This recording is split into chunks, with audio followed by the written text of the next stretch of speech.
안녕하십니까. 선진 아카데미 두 번째 강의 시간입니다. 오늘 강의의 제목은 해방과 건국입니다. 그러니까 1945년에서 1948년 동안 짧지만 정말 긴박했던 역사 시기를 공부하겠습니다. 오늘도 강의 후 김밥 드시면서 팀별 토론 나누시고 전체 모임에서 저번처럼 질문도 하시고 귀한 말씀 나누겠습니다. 그럼 바로 두 번째 강의 해방과 건국을 청해 듣겠습니다. 도태우 변호사님 모시겠습니다. 뜨거운 박수로 맞이해 주십시오.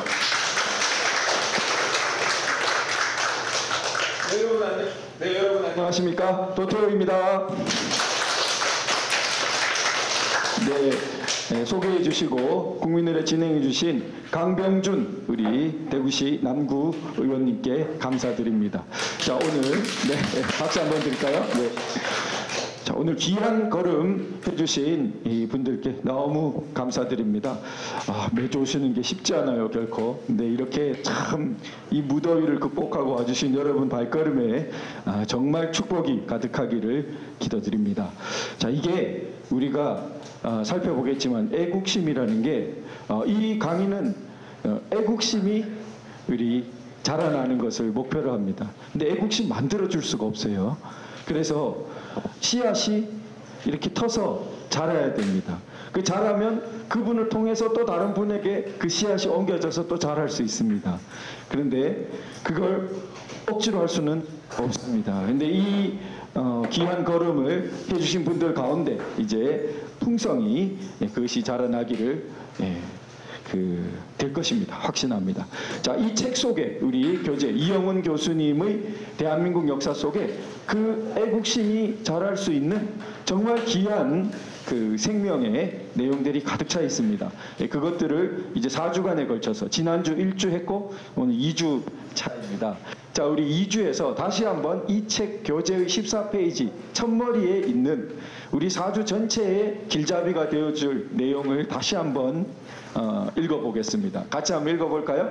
선진국으로 갈수록 나라의 기초 이념이 무엇인지, 왜 그것이 정정당당한 것인지, 그것이 언제 어떻게 생겨났는지, 어떠한 정치 세력이 그 이념을 받들어 국가를 세웠는지에 대한 역사 교육을 중시하고 있다.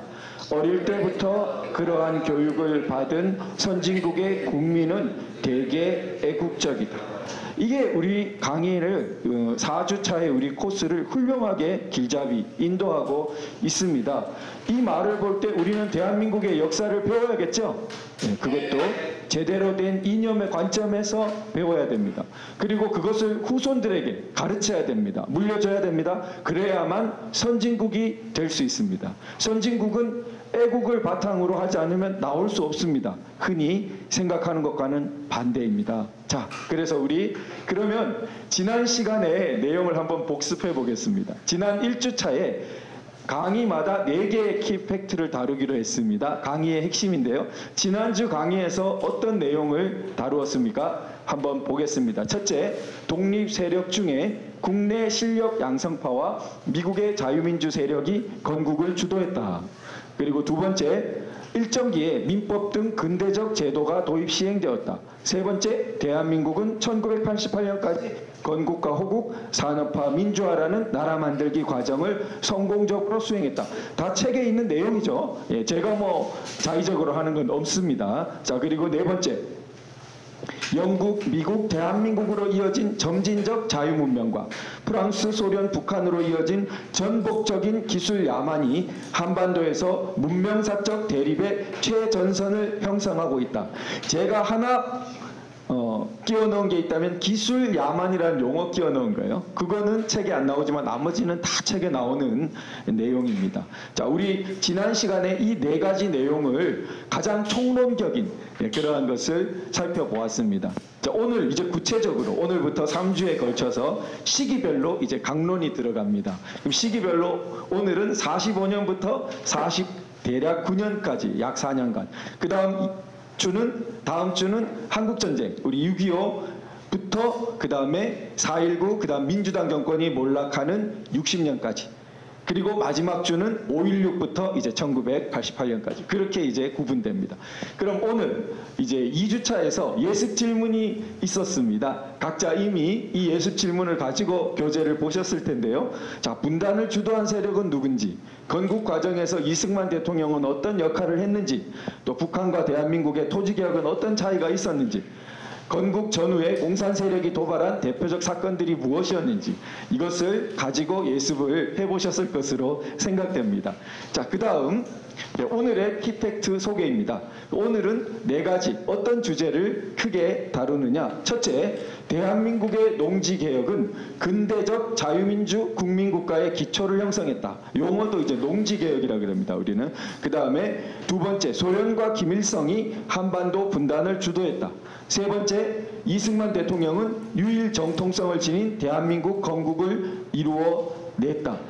두 번째 주제 보면은 흔히 반대로 말하죠. 분단은 남쪽에서 주도했다. 뭐 이승만 대통령이 주도했다. 이런 식으로. 자, 네 번째, 공산주의 세력은 폭동과 반란으로 대한민국 건국을 저지하려 했으며 적법 절차를 무시한 친일파 청산을 북한 정통성의 근거로 주장했다. 그래서 반일 종교처럼 그렇게 목을 맵니다.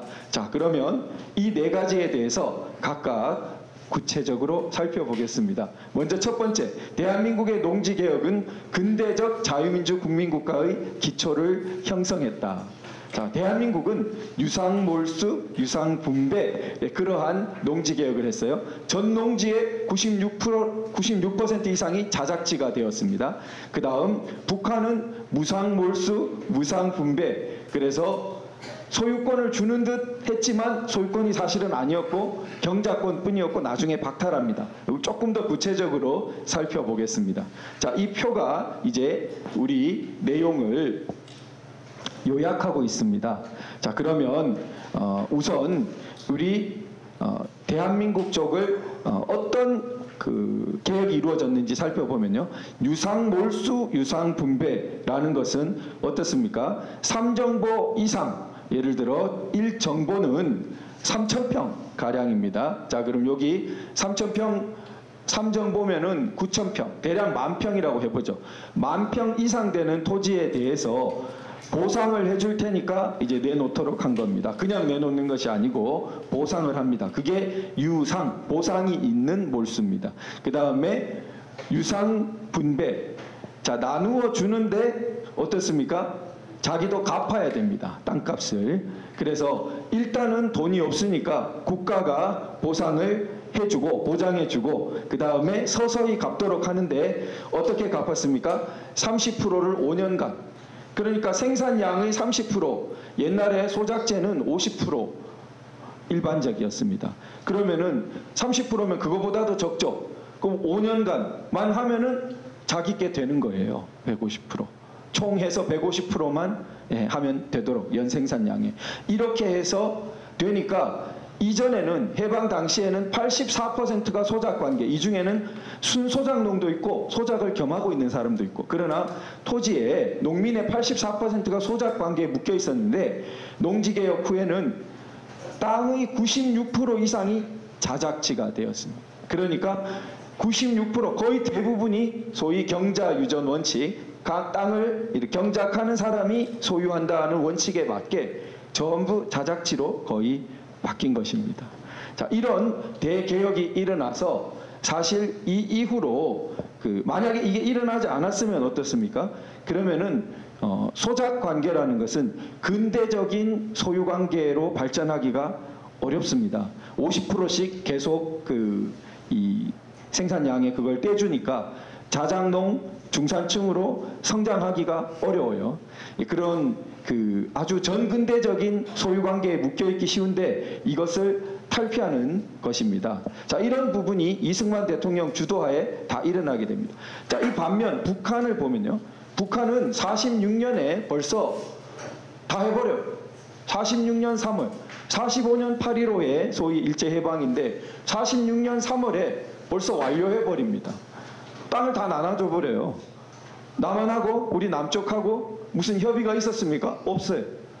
가장 중요한 경제체제에 대한 부분을 자기들 마음대로 다 해버린 것입니다. 자, 그래서 어떻게 했냐면 오정보 이상은 전부 다 빼앗았어요.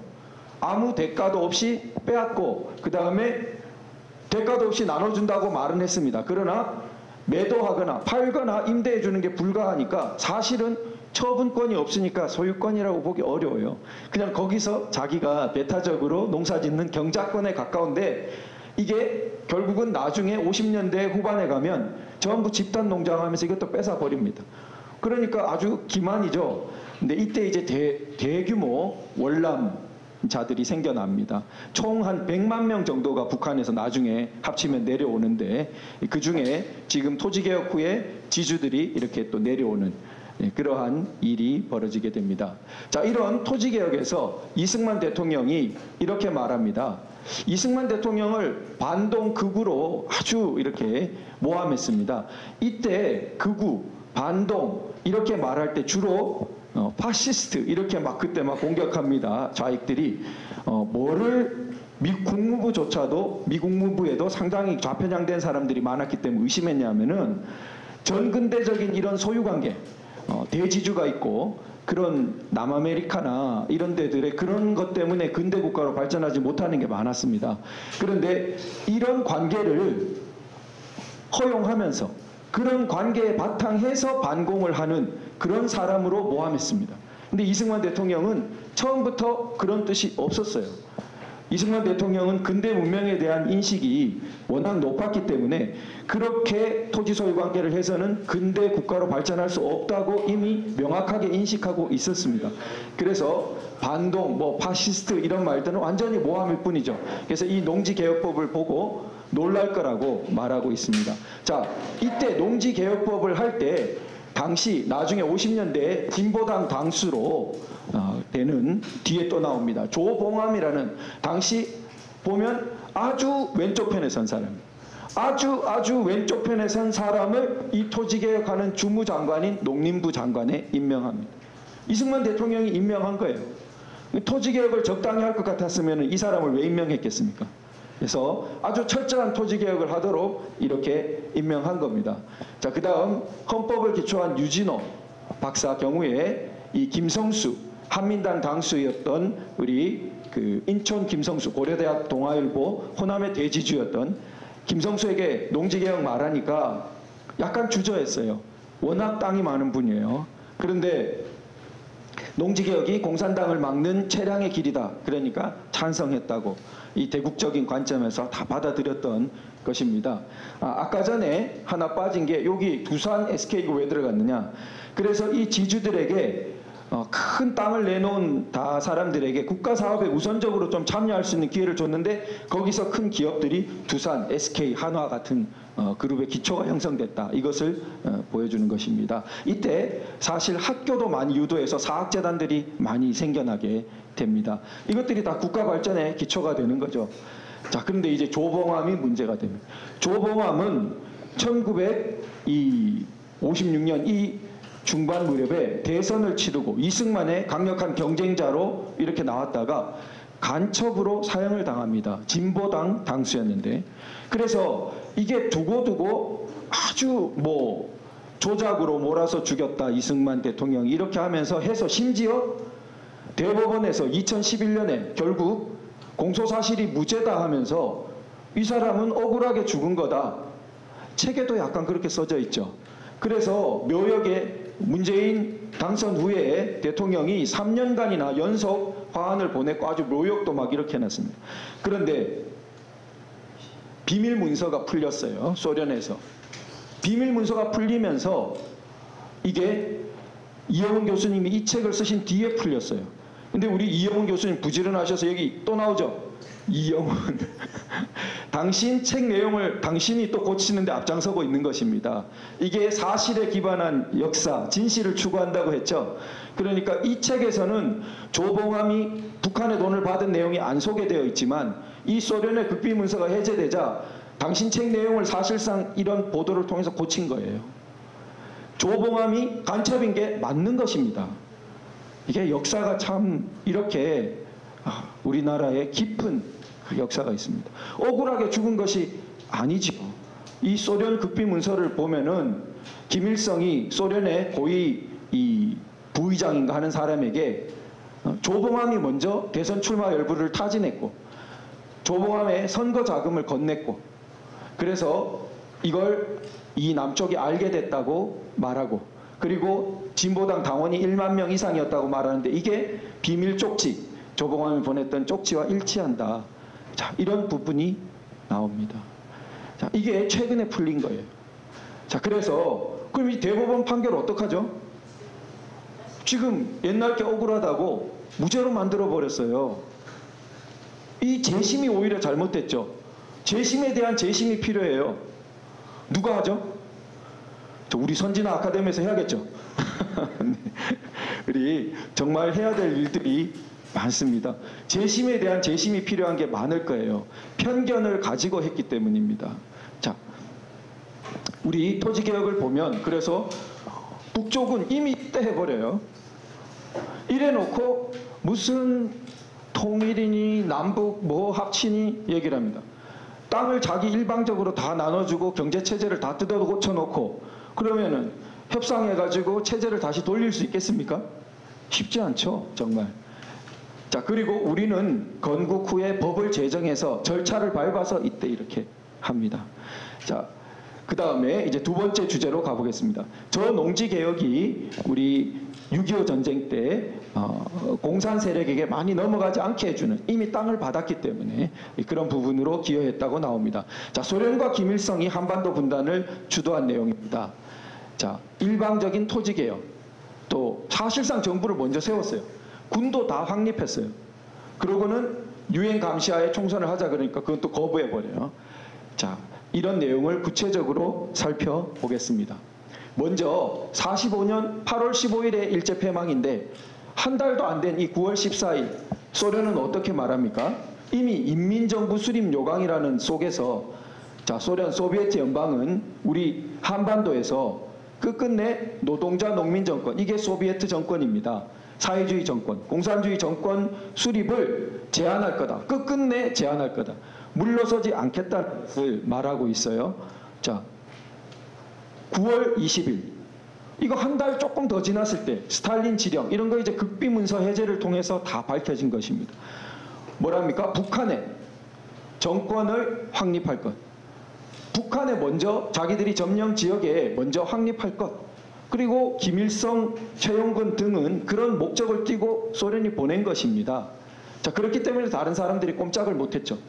자, 이때 부르주아 민주주의 정권 이건 이제 사회주의 계열 사람들이 흔히 하는 말입니다. 일반적인 서구 민주주의가 확립되어 있지 않은 데서 혁명을 2단계 혁명으로 흔히 제정 러시아 때 자기들 혁명 경험으로 그렇게 합니다. 그래서 서구처럼 이 선거하는 그 혁명을 부르주아 민주주의 혁명 이렇게 말하고 그걸 토대로 그 다음에 사회주의 혁명을 한다 이렇게 고전적인 2단계 혁명론적인 내용입니다. 이게 그 30년대 40년대로 거치면서 인민민주주의 혁명이라는 중간 단계를 끼워 넣는 경우가 많습니다. 그래서 지금 통일전선을 바탕으로 인민민주주의 하는 것은 그 다음 단계로 조금 정교할 때 하지만 바로 직후에 이루어진 말에서 이미 그런 2단계 혁명론의 기초에서 북한에 자기들 정권을 확립한다고 딱 못 박아두고 있단 말입니다.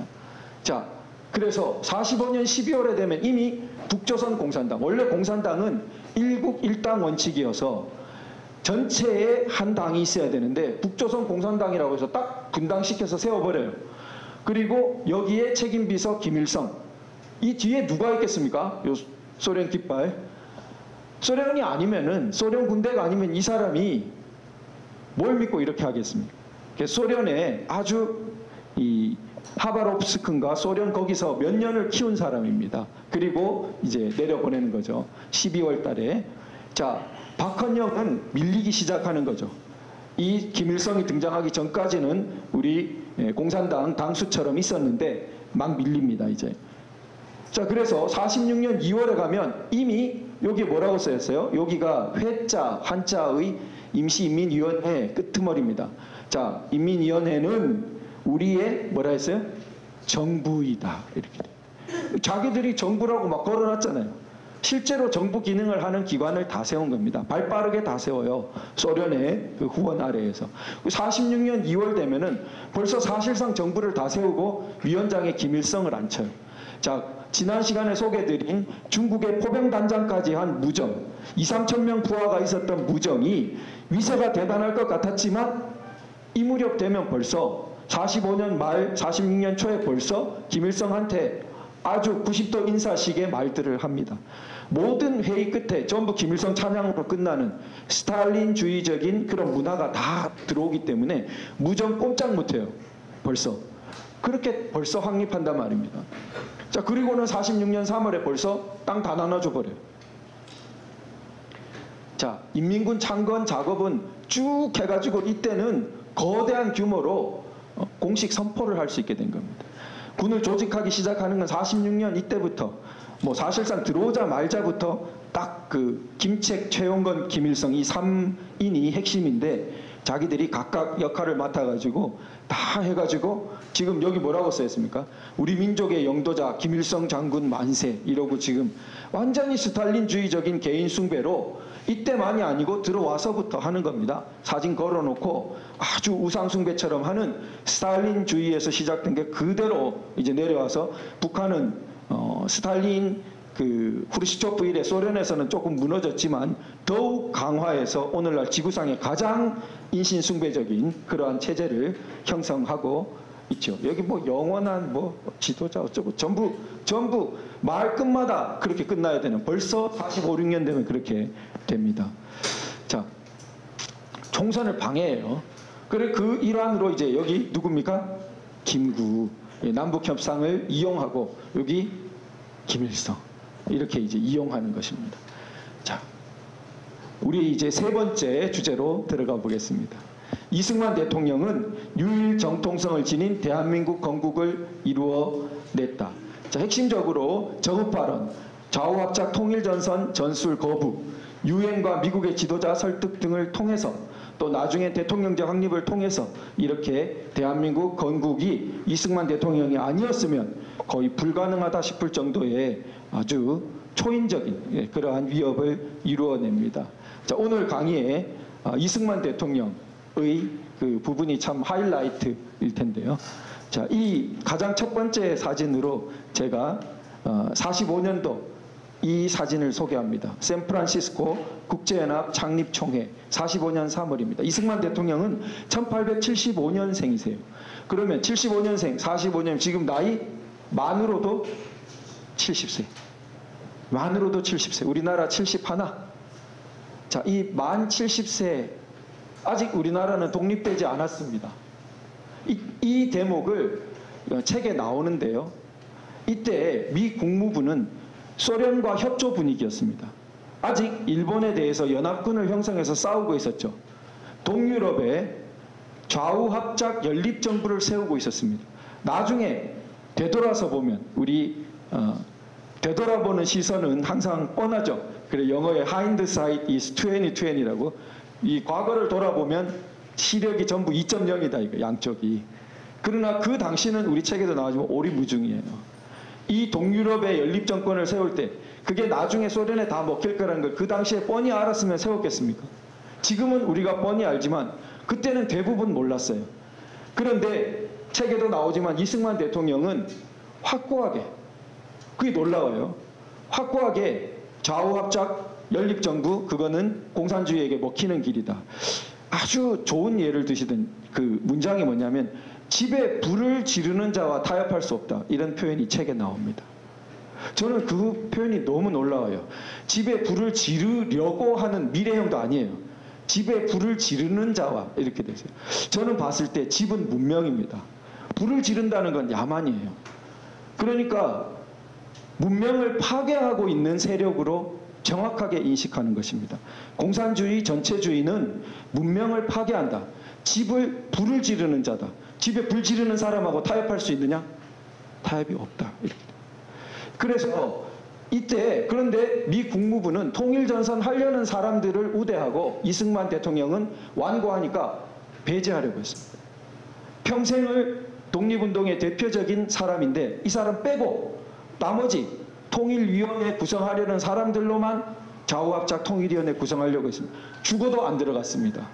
그리고 안 들어가면서 책에 나오지만 지난주 분량에 나옵니다. 이때 아이오와라고 미국에서 도시 지역이 아닙니다. 아주 중서부의 농촌 지역입니다. 그 당시는 더 했겠죠. 아이오와에 작은 양계장을 하고 여생을 보낼까 고민했다고 책에 나옵니다. 놀라운 일입니다. 부인과 아이오와의 이 운명의 얼굴이에요. 이때. 그럴 수도 있었던 거예요. 이때. 자, 그런데 이 이승만 대통령 어떤 사람입니까? 28 나이에 이 무기수입니다. 무기수. 28 나이에 입헌 군주제 활동을 하다가 이 25 무렵에 체포되어 가지고 무기형을 언도받고 감옥에 있습니다. 이 28에서 40 한 1, 2년이 지난 아까 전에 사진. 평생을 싸웠습니다. 그런데 아이오와에 양계장 갈 뻔했어요. 이 이승만 대통령이 여기가 월남 이상제, 그 다음에 여기는 아버지 대신 형을 살고 있는 소년, 그런 것도 있었나 봅니다. 조선시대죠.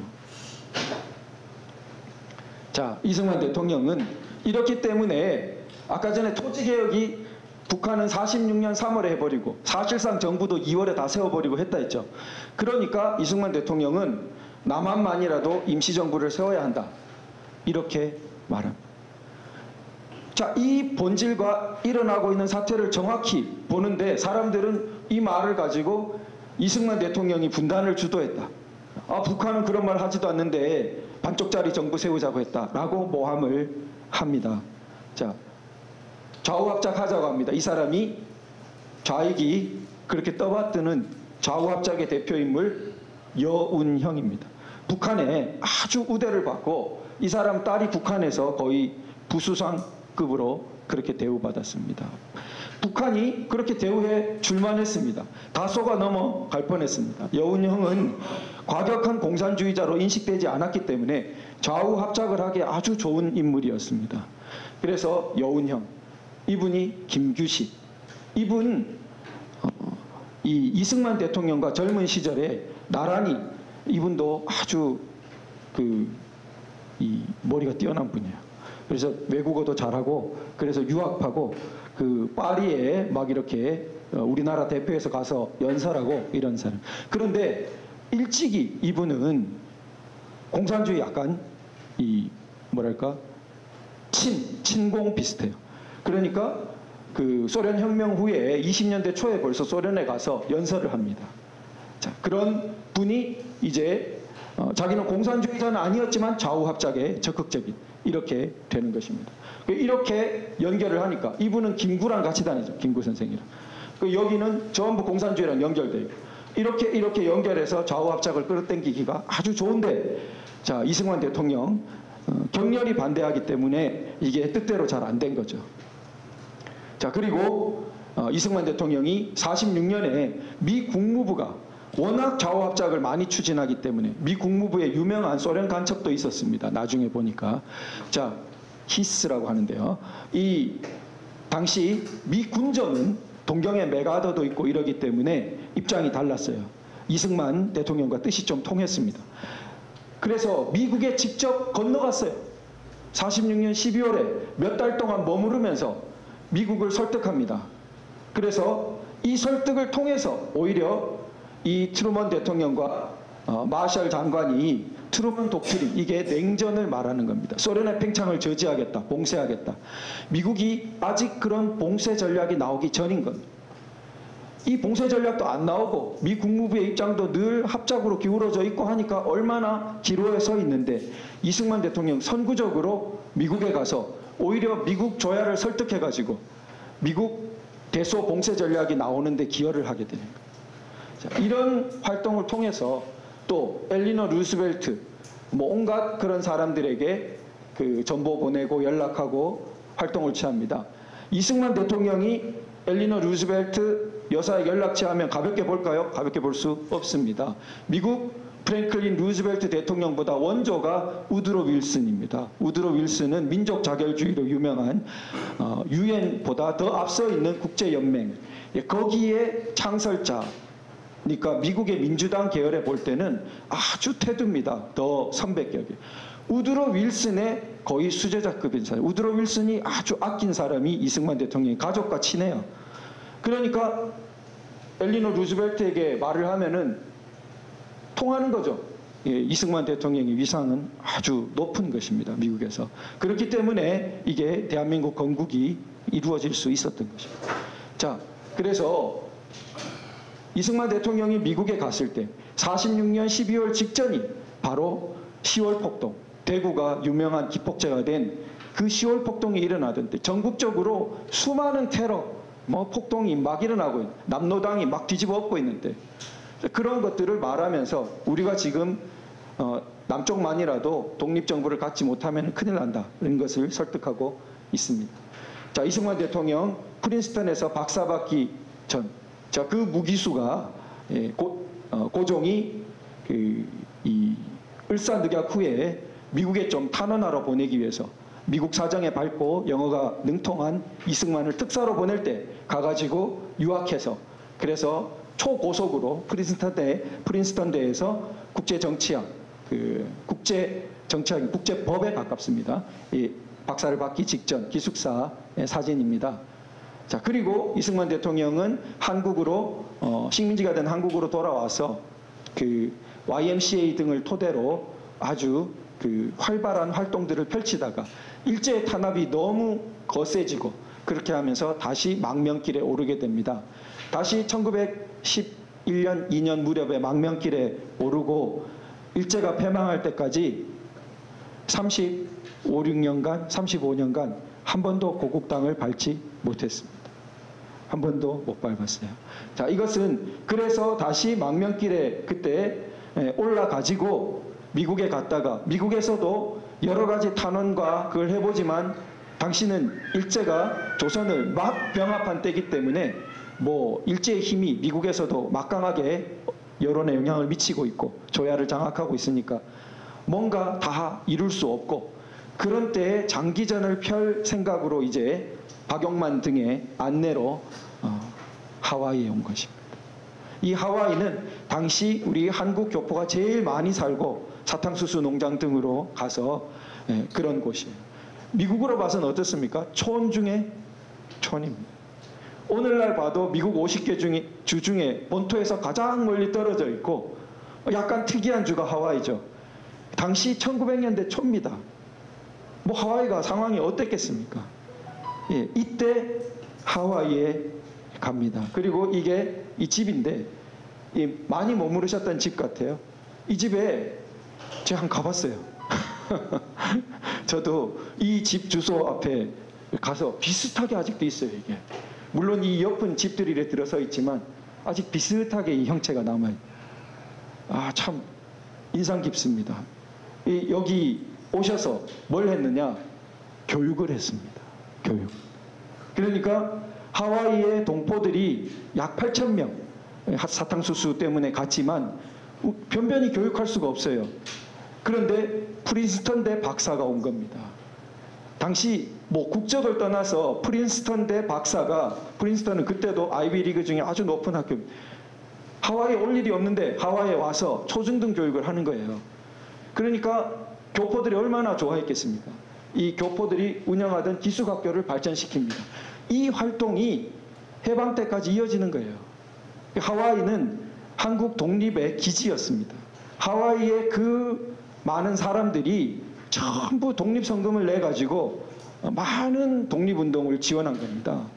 그래서 그건 다 이승만 대통령이 거기 교포사회를 이끌고 있었기 때문에 교육을 하고 하나 더한 것이 교회를 합니다.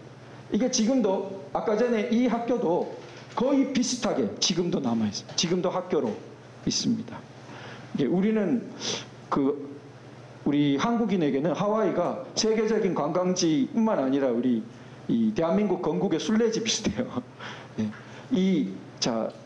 학교 그리고 이 교회 그대로 남아 있습니다. 광화문을 본떠서 지은, 당시로 보면 아주 웅장했어요. 지금도 꽤 큽니다. 사람이 요 정도 크기잖아요. 그런데 높죠. 자, 이 한국 건축을 따라 지은 교회를 계속한 교회, 학교와 교회, 교육과 신앙, 이것을 이승만 대통령이 계속합니다. 자, 이건 이제 19년 당시 그렇게 하다가 3.1운동이 나고 임시정부에서 이승만 대통령을 이렇게 초빙하게 되는데 그 직전입니다. 3.1운동이 나고 4월달에 한인대회를 필라델피아에서, 동부에 있는 필라델피아에서 엽니다. 이때 미국 각지의 한인들이 모여서 한인의회처럼 하면서 대한민국 건국의 기초 이념이 여기서 막 나옵니다. 서재필 박사, 이승만 박사가 주도해요. 서재필 박사는 제일 원로고 이승만 박사가 사실상 핵심이죠. 이승만 대통령을 여기 워싱턴이 앉았던 그 기념관 자리에 앉히고 기념사진을 찍은 겁니다. 그래서 이런 내용을 다룬 당시 2박 3일의 회의록이 상세히 남아있는데 그것을 재현해서 음악극으로 훌륭한 수준으로 만든 게 이 1919 필라델피아, 한두 달 전에 공연에서 아주 많은 그 사람들이 호응하고 그래서 앵콜 공연을 하게 됐습니다. 앵콜 공연이 7월 15일 얼마 안 남았죠. 용산 아톨 대극장에서 하는데 보시면 후회 없으실 것입니다. 수준이 높고 이혜경 교수님이란 분이 이제 평생 쌓은 것을 바탕으로 만드신 훌륭한 음악극입니다. 자, 1919 필라델피아에서 이런 건국 이념에 기초가 놓이고, 자, 그리고 20년에 상해까지 갑니다. 그래서 상해에서 대통령으로 추대했기 때문에, 그래서 임시 대통령 이승만. 그런데 요 옆에 누구? 안창호, 이희영, 이시영 뭐 등등 아주 그 기라성 같은 우리 독립운동가. 자, 이쪽의 끝에는 손정도라고 있는데 이 사람은 목사님인데 북한에서 이용했습니다. 자, 그래서 이때 그러나 다양한 분들이 이렇게 모여있기 때문에 안에 바람 잘 날 없어요. 이승만 대통령 아주 모함도 많고 그래서 약 2년 정도 뒤에 떠납니다. 떠나고 다시 하와이에서 계속 주로 활동하게 됩니다. 자, 33년에 이 세계 그 여러 가지 국제연맹 이런 그 운동이 있고 제네바에서 회의가 있고 이럴 때 다시 한번 국제사회에 호소해야겠다 하고 제네바에 가신 것입니다. 34년 나이가 60세에 가까웠죠. 우리나라로 59살 많이 나이 들어 보이시죠. 네. 그 무기징역 받은 청년이 지금 아직도 멀었습니다. 33년 일제는 만주사변 일으키던 무렵이에요. 일제는 명치유신 68년 후에 한 번도 미드웨이 해전까지 거의 지지 않고 계속 상승했습니다. 그러니까 얼마나 지금 일제는 강력해 보이고 우리는 암울해 보일 때입니까? 나이는 이만큼 들었어요. 자, 이게 유엔 건물 지금도 비슷하게 남아 있습니다. 그 앞에 이제 이렇게 찍으신 사진입니다. 이 무렵쯤에 프란체스카 여사를 만납니다. 네. 자, 이승만 대통령 능력 있기 때문에 이쪽에 신문에 납니다. 그래서 이 일본의 문제 이런 부분을 소개하고 그렇게 활동합니다. 그리고 41년 무렵에 자, 일제가 태평양 전쟁을 일으키기 전에 태평양 전쟁 일으킬 것을 예견한 책을 내서 미국에서 완전히 더욱 유명해지게 되죠. 자, 이승만 대통령은 태평양 전쟁 나기도 전에 일으켜서 일본이 패망할 것을 예상했고 안창호 선생은 이 만주사변 정도 났을 때 일본은 저 팽창야욕을 계속해서 결국 패망할 거라고 예견하고 중일전쟁 무렵에 돌아가셨어요. 다 이 식견이 높고 선각자들이죠. 그런데 대부분의 사람들은 일제가 패망한다는 것을 생각도 할 수 없었습니다. 자, 맥아더 5살 아래입니다. 맥아더 장군 아주 높입니다. 맥아더 장군은 당시 미국에서 위상이 대통령급인 사람이에요. 그런데 이승만 대통령한테 깍듯합니다. 이승만 대통령의 미국에서 위상이 높기 때문입니다. 이런 사람이 당시 대한민국에 한 분뿐이었어요. 그렇기 때문에 좌우합작에 휘둘리지 않고 대한민국 건국이 이루어질 수 있었던 거죠. 자, 재헌국회 개원식에서 모습인데 이 헌법 제정 과정에서 내각제로 하려는 게 아주 많았죠. 이승만 대통령이 거의 이거 대통령제 안 되면은 나 빠져버린다고 할 정도로 해서나 대통령제가 됐고, 그 외에도 내각제 요소가 숱하게 들어갔습니다. 국회에서 간선으로 대통령을 뽑았어요. 초대 대통령을. 그 정도로 내각제적 요소가 많았고, 뒤로 가면서 조금 빠졌지만 아직도 우리나라는 이때의 그 대립 모습 때문에 내각제적 요소가 가미된 대통령제로 학계에 아주 뭐 통설이고 정설입니다. 아무도 이견을 제기하지 않는. 미국의 고전적인 대통령제보다 내각제적 요소가 아주 많이 들어와 있는 헌법이에요. 그런데 이걸 자꾸 제왕적 대통령제라고 그러면서 더 내각제적으로 바꿔야 된다고 말하는 것은 어떤 의도가 있는 것이죠. 이미 내각제적 요소가 우리는 너무나 많습니다. 대표적인 게 국무총리 제도. 미국에 국무총리 없죠? 없습니다. 국회의원이 강요를 겸할 수 있습니까? 없습니다. 엄격한 상권 분립 때문에 그렇게 하지 않습니다. 근데 우리는 다 가능해요. 자, 그런데 내각제는 그 자체로는 영국, 뭐 독일 다 하고 있고 일본도 하고 있고 그 자체로 자유민주주의가 안 되고 나쁘고 그건 아닙니다. 그러나 역사적 특수성이 있어요. 지금 보시면은 우리 소련이 이미 46년 3월 얼마나 초기입니까? 이때 벌써 내각제를 권하고 있어요. 소련이. 이런 소련 문서가 해제되고서야 뚜렷해진 것입니다. 통일적 임시정부 형태와 관련해서 소련 외상, 고위직이죠. 자, 외교부 장관이 내각 책임자가 되도록 하라. 그렇게 말하고, 내각 구성은 왜 유리할까요? 북쪽은 자기들이 다 먹어요. 남과 북의 균등한 몫을 분배하면 북은 다 먹습니다. 그 다음에 남해는 이미 자유민주주의이기 때문에 항상 좌파, 좌익이 들어와 있어요. 그러니까 남의 반쪽도 먹어요. 그 결국 4분의 3을 먹어요. 그러니까 나라를 결국 어떻게 끌고 가죠?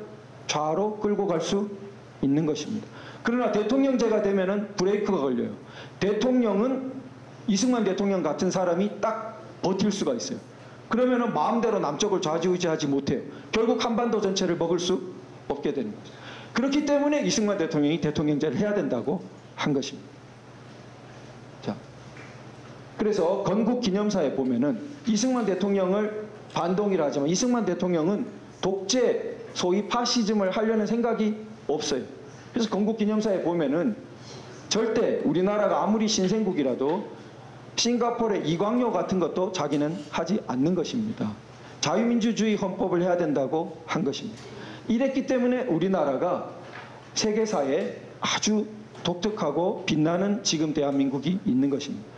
아주 기틀을 잘 놓은 것이죠. 보면 독재주의가 결국은 자유와 진흥을 가져오지 못한다. 민주제도가 어렵고 더디다. 어렵죠. 자신이 쫓겨나지 않습니다. 이걸 예견하지 못하는 게 아니에요. 민주제도를 하면은 쫓겨나기 쉽죠. 그러나 의로운 것이 종말에는 악을 이긴다. 그래서 민주정치의 요소는 개인의 근본적 자유를 보호하는 것이다. 뛰어난 자유민주주의에 대한 이해입니다. 자, 일반 시민은 투표 권리와 참정할 권리, 보통선거제를 강조하고 있습니다. 부정선거 일어나면은 보통선거제가 무너지죠. 참정권이 허울만 남게 됩니다. 자, 개인으로나 도당으로나 전복하려면 용서 안 돼요. 국가보안법이 필요합니다. 방어적 민주주의가 필요합니다. 전복하려는 사람들까지, 불 지르는 사람들까지 놔두면 안 돼요. 자, 그 다음에 전력하는 바는 농촌, 노동, 고생하는 동포들이 생활 개량, 새마을운동이 예견되고 있죠. 박정희 대통령의 모습이 이승만 대통령을 보면 거의 안에 들어있습니다. 그러니까 우리나라가 행복한 거죠. 이 씨앗이 잘 놓여서 그 안에 들어있는 산업화도 나오고 그 안에 들어있는 민주화도 나오고 그 안에 들어있는 선진화도 나오는 시기입니다. 자, 그래서 국제통상과 공업을 발전시킬 것이다. 수출 입국을 벌써 예견하고 있지 않습니까? 우리나라가 발전하려면 이거 해야 된다. 벌써 이렇게 보고 있는 거예요. 건국 기념사입니다. 공산주의는 자, 여기 어떻습니까? 미워하게 한다. 공산주의는 사람들을 미워하게 하고 항상 편가르기를 하고 그걸 자기들 지배에 이용합니다. 그리고 모해, 이것은 거짓말을 포함하고 있어요. 항상 거짓말을 한다. 그래서 이것이 우리나라를 망하게 한다. 민족을 망하게 한다. 그 다음에 이승만 대통령은 자, 우리의 이념이 국기가 증명하는데 이 대목이 놀랍습니다. 이승만 대통령은 프린스턴대 박사고 자유민주주의 서양 문명을 가장 깊게 이해한 사람이에요. 근데 뭐까지? 사실은 서당 다닌 사람이에요. 배제학당 가기 전에 한 20살까지 당시 대사원 대사관을 지낸 가장 학식이 높은 분한테 배웠어요. 서당에서. 그러니까 동양 교양의 정수를 배운 것입니다. 이분이 여기 건국기념사에 어떻게 났어요? 저도 놀랐습니다. 상고적부터 태극이 천지 만물에 융합되는 이치를 표명한 것이므로 이 이치를 실행하기에 가장 노력할 것입니다. 건국기념사에서부터 동서양이 같이 들어와 있어요. 이런 나라는 제가 볼 때 대한민국밖에 없습니다. 서양 영미로 이어진 자유문명의 정수를 가장 체현하고 그 다음에 동양문명 정수까지 집어넣어놨어요. 그러니까 이 대한민국은 세계사에 진짜 빛나는 것이 될 씨앗을 갖고 있습니다. 씨앗이 죽으면 안 되겠지만 씨앗이 살아나면은 이것은 우리 이 광복절 노래처럼 세계에 보람될 거룩한 빛 예선 아리니 이런 말이 전혀 이 함부로 나오는 말이 아닙니다. 자, 그래서 모든 자유우방들의 한미동맹을 예견하고 있죠. 오래된 깊은 그런 구의를 지켜야 된다. 자, 그 다음에 모든 것의 마지막은 어떻게 돼요? 일반 국민이 충성과 책임심과 굳센결심, 애국심을 가져야 이것을 유지할 수 있다. 자, 그래서 공산주의 세력은 마지막 주제입니다. 폭동 반란으로 대한민국 건국을 저지하려 했는데 자기들은 적법 절차도 무시한 마구 청산하는 친일파 청산을 북한 정통성 근거로 주장하고 있습니다. 자, 남로당 하는 일을 보세요. 진짜 가짜 집회를 한 겁니다. 이거 자기들이 부끄러우니까 부정도 막 했어요. 덮어 씌운 거라고. 근데 한국은행 담임 분이 이 한국은행의 역사를 쓰면서 딱 완전히 못을 박았습니다. 그래가지고 자기 공작금으로 위조 지폐를 찍어가지고 자기들 기관지 만든다면서 인쇄기 가져다가 그렇게 한 겁니다. 자, 이게 이제 미국이 남로당 검거하게 되는 계기가 되고요. 자, 대구 유명한 10월 폭동. 이 일어나게 된 배경은 미군정이 아직 우리나라의 독특한 이 농산물이 왔다 갔다 하는 부분에 대해서 초기에 정책이 확립되지 못했어요. 그러니까 처음에는 그냥 놔뒀습니다. 미국이 원래 자유경제니까 그냥 놔뒀어요. 그러니까 혼란기에 뭐가 매점매석이 일어났어요. 그러니까 도시 지역으로 사람들은 해방 후에 막 쏟아져 들어왔는데 촌에 있는 분들이 쌀을 안 팔아요. 그러니까 어떻게 되겠어요? 도시에서 미가가 폭등하고 45년에 난리가 난 겁니다. 그러니까 안 되겠다 하고 이제 반대편으로 갔어요. 반대편으로 강제 수매에 막 들어갔습니다. 강제 수매에 들어가는데 가격이 3분의 1 시가에 이래 되니까 이제 촌에서 어떻게 했습니까? 완전히 쌀도 안 내놓고 막 불만이, 미군정에 대한 불만이 막 이 틈에 일어난 것이 이 10월 폭동인 것입니다. 사람의 가장 기본적인 식량 문제가 제대로 해결이 잘 안 되니까 불만이 가득 쌓이고 거기에다가 경찰 과잉 진압이 하나 일어나니까 불이 퍽 붙어가지고 이 당시 좌익들은 대한민국 전역에 우리 해방 역사를 조금만 꼼꼼히 보시면은 대구만이 아니라 각 지역 전체에서 너무너무 많았어요. 좌익들이 너무너무 많았기 때문에 이 정말 48년, 9년까지 우리나라 내부에서도 충돌이 끊이지가 않습니다. 이 사람들이 그 좌익화를 포기하지 않기 때문에. 자, 그 중에 대표적인 이 남로당이 지령을 내려서 골기해라 막 이렇게 부추기고 파업해라 막 한 이 10월 폭동 부분이고요. 자, 그 다음에 우리 정부 수립 방해하려고 48년 5월에 선거하지 않습니까? 50선거. 그 전에 2월에 이제 총궐기를 시킵니다. 그래서 또 막 폭동들이 전국적으로 일어나는데 이게 4.3의 전조입니다. 제주 4.3에. 자, 2월 이때 구호를 내세운 거 보세요. 자, 유엔 한국위원단 선거 못하게 반대하고 남조선 단독 정부 수립 반대하고 선거하지 마라 이런 거죠, 결국. 그 다음에 양군 철퇴, 미군 철수하라. 또 이거 벌써 말하고 있어요. 그래서 미군 철수하면 소련은 이미 확립해 놨지만 남쪽은 혼란스러운데 자기들 판이 되겠죠. 자, 여기 보십시오. 우리나라 국부를 자기들이 딱 지정해 주고 있어요. 제국주의 앞잡이 이승만, 김성수. 이승만, 김성수가 우리나라 국부입니다. 여기 딱 보여주고 있잖아요. 이승만은 뭐예요? 반독. 김성수는 친일. 거짓말이라는 거죠. 이승만 대통령은 근대 자유개혁을 농지개혁으로 하고 있고 자유민주주의를 세운 사람이고 김성수는 독립운동 한 사람이에요. 민족 실력 양성 계열로. 일제 말에 탄압으로 이루어진 그걸 가지고 친일파로 몰고 2018년 문재인 정권은 급기야 김성수에게 주어진 훈장을 박탈해버려요. 훈장이 없어졌다니까요. 국무회의를 거쳐서 훈장을 박탈해버렸습니다. 친일파가 무슨 훈장이냐 이러고. 2월 폭동대로 가고 있지. 이승만 대통령은 파묘해야 된다 어쩌고 저쩌고. 자, 노동법과 사회보험제를 하라. 우리가 했죠. 북한은 이게 됩니까? 자, 노동임금을 배로 올려라. 최저임금 급격 향상을 지금도 주장하고 있어요. 저들은 하지도 못해요. 정권을 인민위원회로 넘겨라.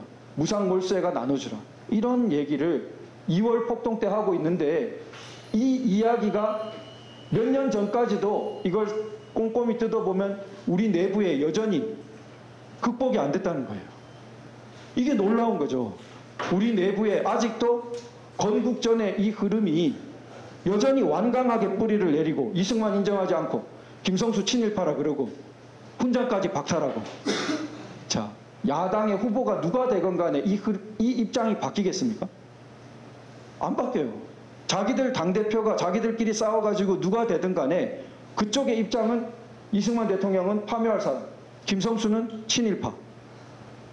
이 입장 그대로 있는 겁니다. 이것이 우리 사회의 심각한 헌법적 균열, 헌법을 가치를 내화하고 있지 않은 것입니다. 자, 이런 부분이 우리 이 선진화 우리 강의에 굉장히 지금 우리가 확산시켜야 되겠죠. 자, 제주 4.3을 보면은 남노당이 주도했어요. 자, 그래서 김달삼 유명한 그 제주 4.3의 자기들 우두머리라고 볼 수 있습니다. 북한에 이렇게 묘를 세워줬잖아요. 이 사람 6.25 때 내려오기도 했어요. 근데 우리 4.3 뭐 법 만들어가지고 여기 묘 제주도에 또 만들어놨어요. 이렇게. 참 어떡하려고 이러고 있냐. 자, 우리 제주도 출신인 원로 작가 현기런 선생이 이렇게 말합니다. 자유민주국가 건설을 거부하려는 반란의 목적, 섬의 반란이라는 책에서 정당화할 수 없다. 그러나 반인권적 폭력 또한 정당화될 수 없다. 이것이 대전제가 돼야 된다. 그런데 문재인 뭐라 말했습니까? 문재인 전 대통령 18년에 4.3 추념식 가가지고 이런 시를 쓴 사람을 우리를 일깨워준 분들 이러면서 말하고 나중에 통일조국을 수립하기 위해서 분단에 저항한 사람들을 무자비하게 이렇게 폭력 진압했다라고 몇 년 뒤엔 또 말합니다. 이 도대체 대통령이 어떻게 이렇게 말할 수 있습니까? 우리나라 헌법을 부정하는 거죠. 우리나라의 건국을. 자, 이 이산화의 시를 보세요. 86년에 나온 시입니다. 이 땅은 아메리카의 한 주. 이렇게 말하고 있어요. 미제의 각을 뜨다. 끝내 다 뜨지 못한 채. 이거 엄청난 이야기 아니에요. 각을 뜨다. 그러고는 깃발을 덮어다오 인공의 깃발. 물론 이거는 이제 좀 인용적이라고 하지만 전체적으로 이게 제주도의 혁명 전사들은 그렇게 갔다. 시인 화자가 이렇게 말하고 있잖아요. 이런 시를 쓴 사람을 당시 유명했습니다. 이런 시를 쓴 사람을 우리를 일깨워준 분들의 작품 이렇게 말하고 있습니다. 자, 그래서 우리가 이어서 제주 4.3이 워낙 제주도에는 이 좌익 사람들이 많았습니다. 당시. 그래서 중산층 형성이 아무래도 덜 됐죠. 그러니까 당시 또 일본에서 건너온 제주도에서 일본으로 많이 갔다가 일제 때 또 건너오고 당시 제주도 특수한 사정이 있는데 거기에 이제 그 병력이 모자라 가지고 증파하려고 하니까 반란 일으켜 버렸죠. 그 명령을 거부하고. 근데 이거를 여순 반란 이 말을 고치려고 무진했습니다. 그래 무장 봉기로 고쳐보고 뭐 나중에는 보상법까지 요즘은 만들려고 해서 문재인 대통령 때 4.3 보상에 이어가지고 여순 이때 보상 명분이야 이때 억울하게 희생된 민간인 보상한다고 그러죠. 그러다가 결국은 또 그때 국군이랑 싸운 사람들 다 보상하고 이렇게 되는 흘러가게 4.3을 보면 또 그렇게 되는 거죠. 그렇게 한 것입니다. 자, 우리가 여기서 폭력하고 무력 그걸 한번 좀 마지막 그 점검해 볼 필요가 있어요. 여기도 이 폭력이라 그랬는데 이건 조금 우리가 한번 생각해 봐요. 우리가 흔히 폭력이나 무력이나 비슷해 보여요. 그런데 한자에 그 파자를 하면은 참 때로 특이한 게 있는데 이 무자도 그래요. 우리 무자 이렇게 한자를 보면은 밑에 그칠 지자가 있습니다. 그 위에 그게 창과자예요. 그러니까 무기를 대표하는 창과자를 밑에 그칠 지자를 쓰고 그게 무력을 뜻하는 무자가 됩니다. 뭐죠? 폭력을 그치게 하는 것이 무력이라고 하고 있어요. 놀라운 지혜가 들어있어요. 그러니까 우리가 국가기관은 무력을 갖습니다. 그 다음에 연합군도 무력을 가져서 나치 히틀러와 싸웠습니다. 히틀러처럼 하는 사람은 폭력, 그 폭력을 제압하는 것은 무력. 이게 구분되는 것입니다. 그런데 우리는 이게 헷갈려요. 그러면은 집에 불 지르는 사람을 제압하는 것은 뭡니까? 무력이죠. 그럼 제압 안 하면 어떻게 돼요? 자, 이런 것들이 그러면은 불 지르는 사람에게 무기를 쓸 수밖에 없죠. 그런데 그 정도가 때로 민간인 희생이 날 수가 있어요. 억울한 민간인. 근데 이런 관점이 다 뭉개지고 오히려 제일 거꾸로 뭐예요? 이 목적, 부당한 이 목적도 다 없어져 버리고 국가 권력의 폭력적인 이러면서 문재인 정권 때 맨날 하던 말입니다.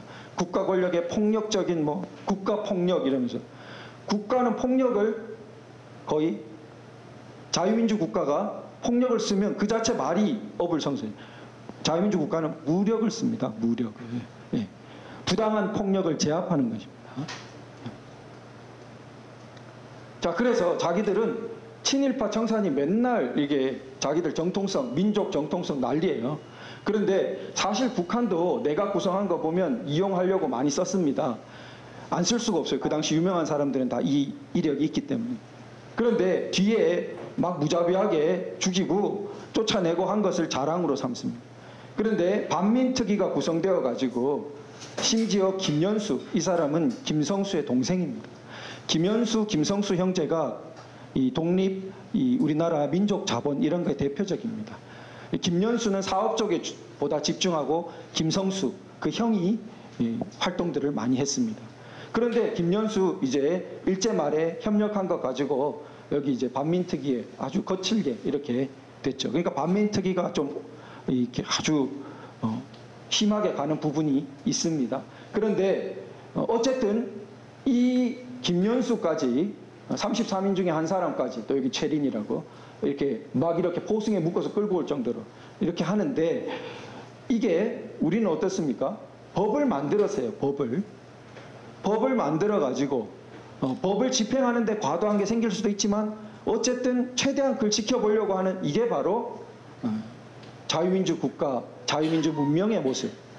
근데 이게 거대한 우리 그 히틀러 독일 같으면 그런 반인권적인 아주 국가기구 수준의 폭력이 일어났을 때, 대규모 인권 침해가 일어났을 때 나중에 이것을 극복하는 것을 이제 전환기 정의라고 부르는데 이게 좌파가 좋은 용어는 다 가져다 써요.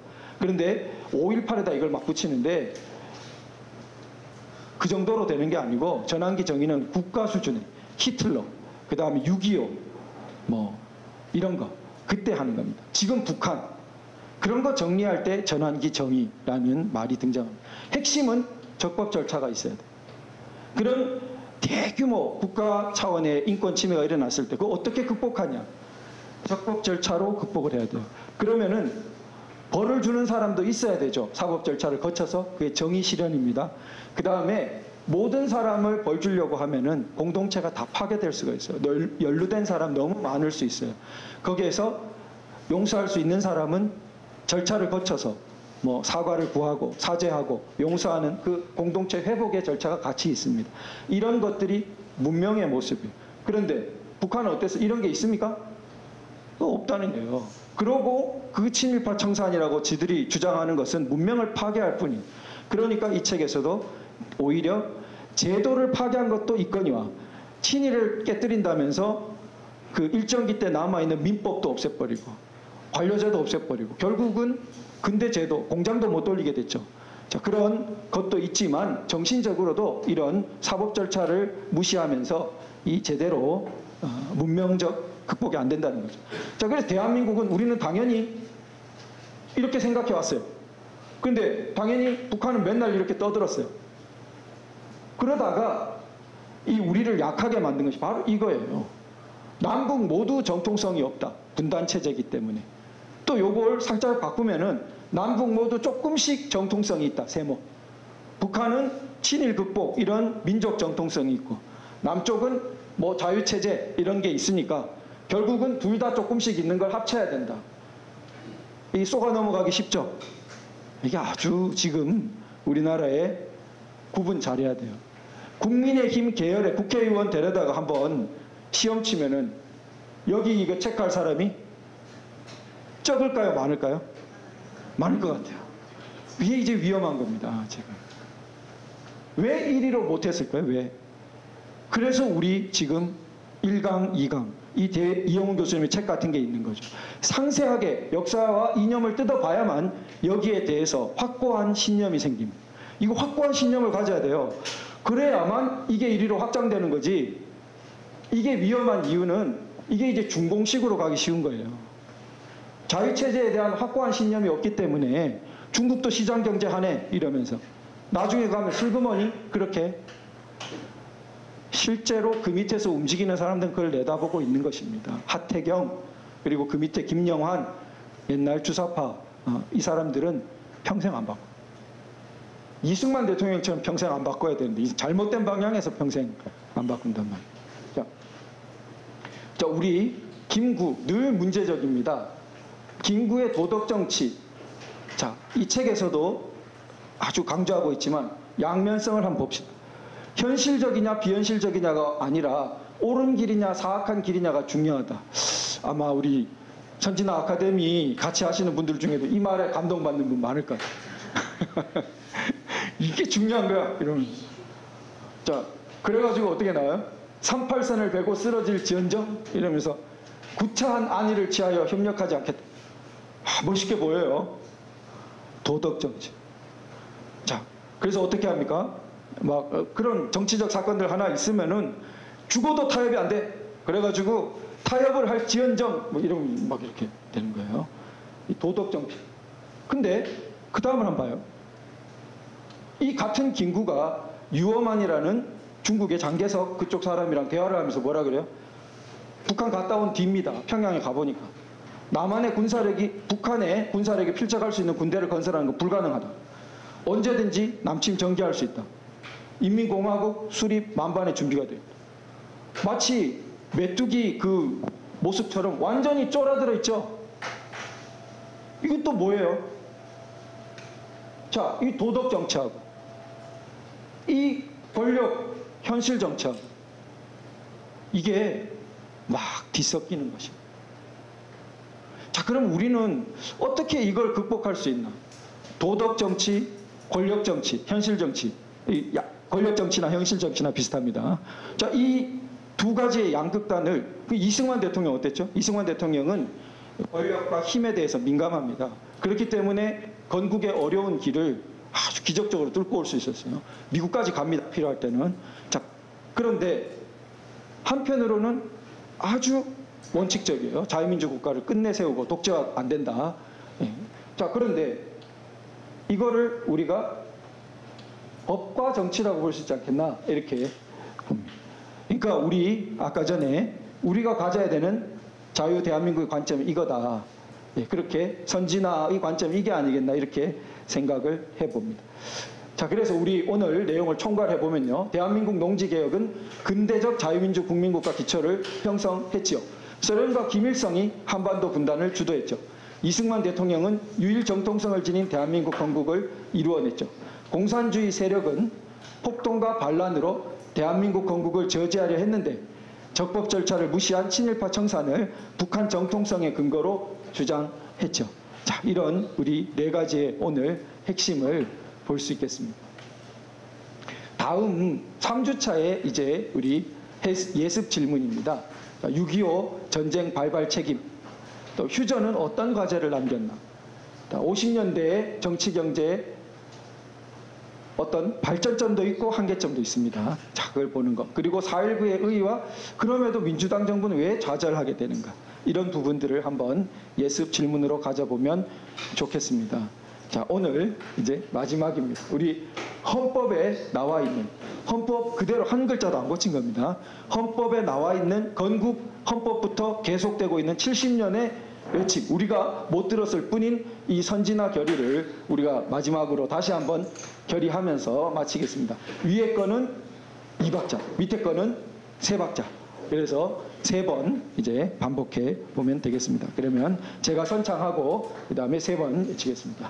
자, 하나, 우리는 모든 영역에 있어 각인의 능력을 최고도로 발휘케 한다. 최고도로 발휘케 한다. 최고도로 발휘케 한다. 최고도로 발휘케 한다. 하나, 우리들과 우리들의 자손의 안전과 자유와 행복을 영원히 확보할 것을 다짐한다. 영원히 확보할 것을 다짐한다. 영원히 확보할 것을 다짐한다. 영원히 확보할 것을 다짐한다. 네, 감사합니다.